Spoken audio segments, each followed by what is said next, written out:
Assalamualaikum warahmatullahi wabarakatuh. Saudaraku, barang siapa yang mentaati perintah Allah, maka akan meraih kemenangan di dunia dan akhirat. Akan tetapi, apabila melanggar perintah Allah, maka akan masuk ke kelompok orang yang merugi di dunia dan akhirat. Sungguh, diri manusia itu sendirilah yang menyebabkan dia sengsara ataupun bahagia. Allah Subhanahu wa Ta'ala berfirman di dalam Al-Quran, sesungguhnya Allah tidak akan mengubah keadaan suatu kaum hingga mereka mengubah keadaan mereka sendiri. Quran Surat Ar-Ra'd ayat 11. Makna firman di atas adalah Allah Subhanahu wa Ta'ala tidak akan mengubah dan mengganti keadaan seseorang, masyarakat, atau umat yang diberi cobaan, musibah, dan kesulitan, sehingga mereka mencoba mengubah keadaan diri mereka sendiri yang diliputi kemaksiatan, penyimpangan, dan dosa. Dengan kata lain, perubahan dari Allah Subhanahu wa Ta'ala hanya terjadi setelah adanya perubahan dari manusia itu sendiri dengan meninggalkan kemaksiatan. Dosa, kezaliman, keberpalingan kita dari perintah Allah Subhanahu wa Ta'ala, kesibukan dengan dunia dan kenikmatan yang fana, serta kelalaian akan kematian dan dahsyatnya alam kubur, semua itu dapat membuat hati kita mengeras seperti batu, tidak bisa tersentuh dan mengambil pelajaran dari apa yang ada di sekitar berupa ayat-ayat, peristiwa, dan peringatan. Ia telah menjelma menjadi jiwa yang mati dan tidak memiliki ruh. Suatu ketika, seorang ulama Ibrahim bin Adham pernah ditanya, "Ya Syekh, mengapa kita selalu berdoa, namun doa itu tidak pernah dikabulkan? Padahal Allah Subhanahu wa Ta'ala telah berfirman, berdoalah kalian kepadaku, aku akan mengabulkannya untuk kalian." Quran Surat Ghafir ayat 60. Dan ini beberapa jawaban beliau.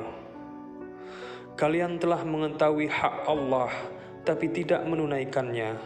Kalian membaca Al-Quran, namun tidak mengamalkan batasan-batasannya.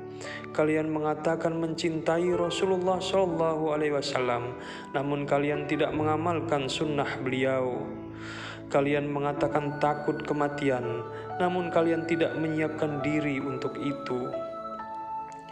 Allah Subhanahu wa Ta'ala telah berfirman di dalam Al-Quran yang artinya, sesungguhnya setan adalah musuh bagi kalian, maka jadikanlah ia sebagai musuh.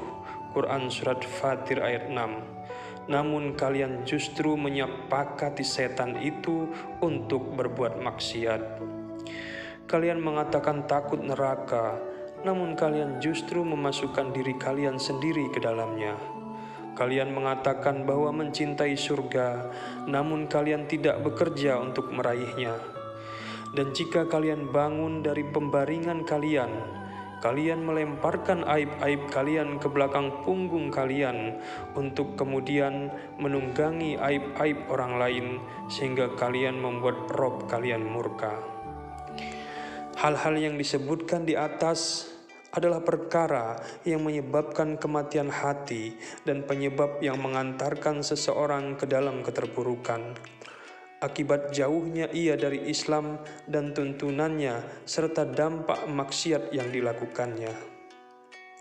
Berikut ini beberapa dampak perbuatan maksiat dan dosa sebagaimana yang dijelaskan oleh Ibnu Qayyim Al-Jauziyah dalam Al-Jawab Al-Kafi. Pelaku maksiat akan terhalang dari ilmu, karena ilmu adalah cahaya dan kemaksiatan akan memadamkannya. Pelaku maksiat akan menemukan rasa takut dan cemas saat berinteraksi dengan sesama manusia. Tercabutnya pandangan buruk terhadap maksiat dari hatinya hingga menganggapnya sebagai suatu yang biasa, bahkan terang-terangan. Maksiat akan mewariskan kehinaan dan kerendahan, tidak akan menemukan manisnya iman, ketaatan, dan ibadah kepada Allah. Maksiat akan menyemaikan maksiat yang lain. Allah Subhanahu wa Ta'ala akan meninggalkannya berkubang dengan hawa nafsu dan setannya.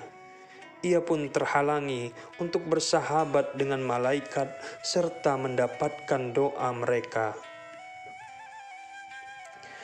Kemaksiatan akan mematikan mata hati, akan membakar keberkahan usia, mengelamkan wajah, menggelapkan hati, dan mengurangi rizki.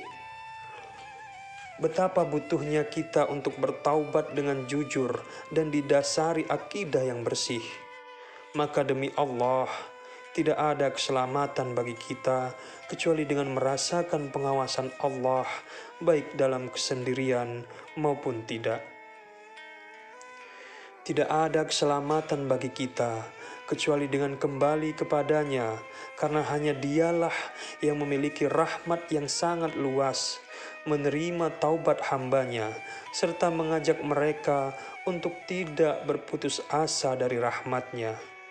Sebagaimana firman Allah Subhanahu wa Ta'ala di dalam Al-Quran yang artinya, "Dan bertaubatlah kalian kepada Allah, wahai orang-orang beriman, agar kalian beruntung."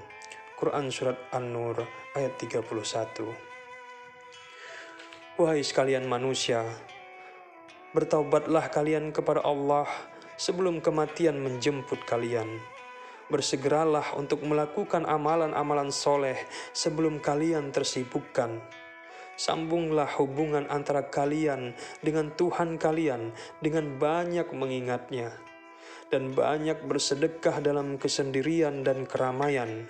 Niscaya kalian akan dikaruniai rizki, akan ditolong dan dikuatkan.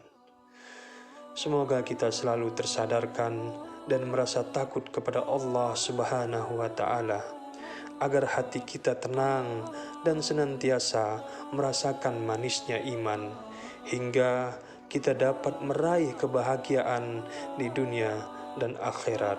Amin ya rabbal alamin. Wallahu a'lam bissawab.